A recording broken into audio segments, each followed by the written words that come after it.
विद्यार्थी मित्रों नमस्कार।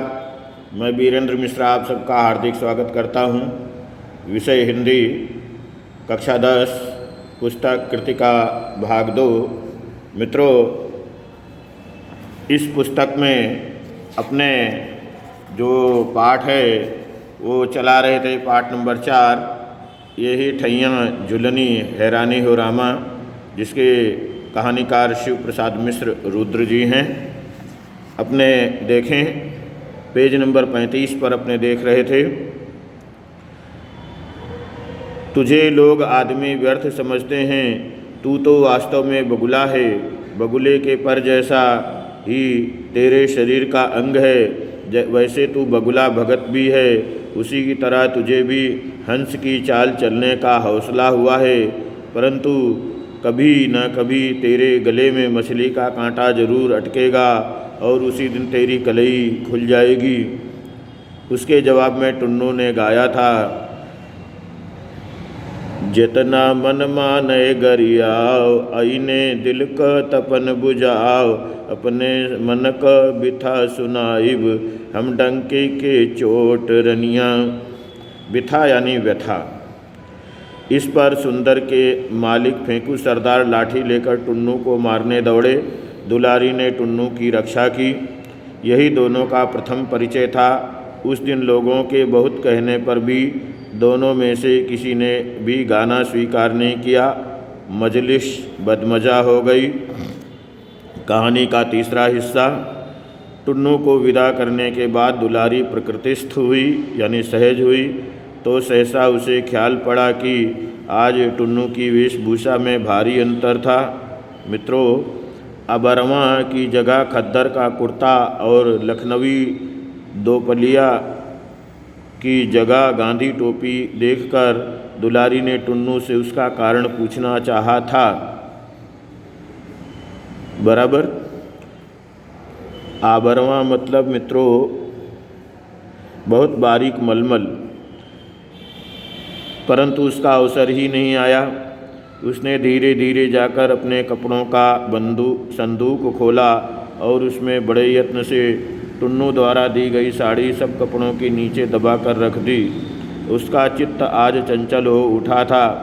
अपने प्रति टुन्नू के हृदय की दुर्बलता का अनुभव उसने पहली ही मुलाकात में कर लिया था, परंतु उसने उसे भावना को एक लहर मात्र माना था।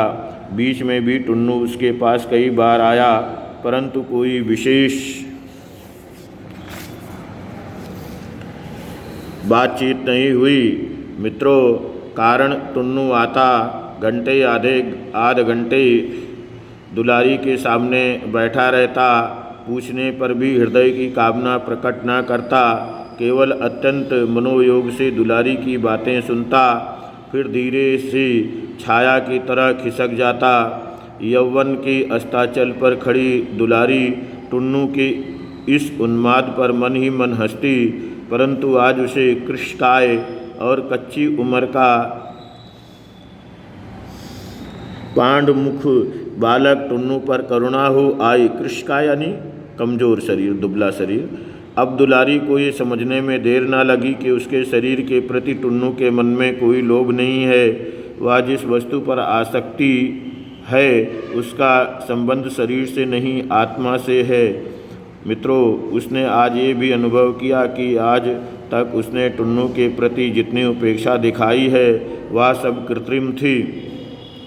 सच तो यह है कि हृदय के एक निश्चित निभृत कोने में टुन्नू का आसन दृढ़ता से स्थापित है, फिर भी वह तथ्य स्वीकार करने के लिए प्रस्तुत नहीं थी। वो सत्यता का सामना नहीं करना चाहती थी। वह घबरा उठी, विचार की उलझन से बचने लगी। उसने चूल्हा जलाया और रसोई की व्यवस्था में जुट पड़ी। मित्रों, त्यों ही धोतियों का एक बंडल लिए फेंकू सरदार ने उसकी कोठरी में प्रवेश किया। दुलारी ने धोतियों का बंडल देख उधर से दृष्टि फेर ली। फेंकू ने बंडल उसके पैरों के पास रख दिया और कहा, देखो तो कैसी बढ़िया धोतियाँ हैं। बंडल पर ठोकर जमाते हुए दुलारी ने कहा, तुमने तो होली पर साड़ी देने का वादा किया था, वह वादा तीज पर पूरा कर दूंगा। आजकल रोजगार बड़ा मंदा पड़ गया है। फेंकू ने उसे समझाते हुए कहा।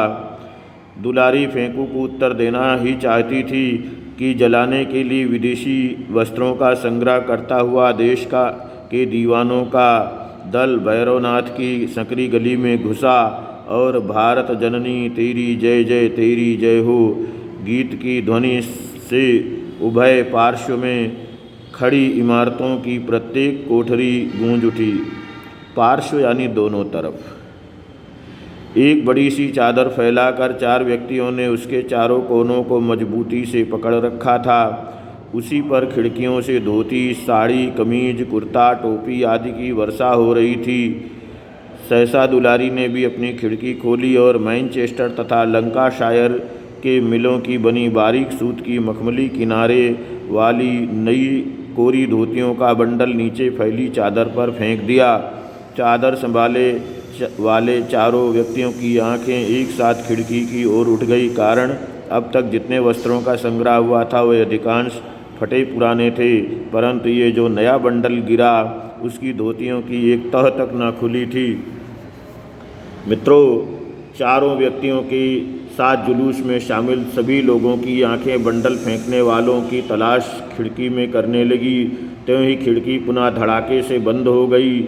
आगे बढ़ गया जुलूस आगे बढ़ गया। मित्रों, जुलूस में सबसे पीछे जाने वाली खुफिया पुलिस के रिपोर्टर अली सगीर ने भी यह दृश्य देखा। अपनी फर्राटी मूँछों पर हाथ फेरते हुए सजग नेत्रों से मकान का नंबर दिमाग में नोट कर लिया। इतने में ही ऊपर खिड़की का एक पल्ला फिर खुला और तुरंत ही पुनः धड़ाके से बंद भी हो गया। परंतु इसी बीच अली सगीर ने देख लिया कि किवाड़ दुलारी ने खोला था और एक पुरुष ने झटके से उसका हाथ किवाड़ के पल्ले पर से हटा दिया और दूसरे हाथ से पल्ला बंद कर दिया। उस पुरुष की आकृति में पुलिस के मुखबिर फेंकू सरदार की उड़ती झलक देख पुलिस रिपोर्टर के रोबीले चेहरे पर मुस्कान की क्षीण रेखा क्षण भर के लिए खिंच गई। उसने तनिक हटकर चबूतरे पर बैठे बेनी तमोली के सामने एक दुन्नी फेंक दी। मित्रों, ये वहाँ का दृश्य है। 12वां जो था 17वां वह मुलजिम जो अपराध स्वीकार कर सरकारी गवाह बन जाए और जिसे माफ़ी दे दी जाए उसको कहते हैं। मित्रों, कहानी का अगला हिस्सा अगले वीडियो में। धन्यवाद।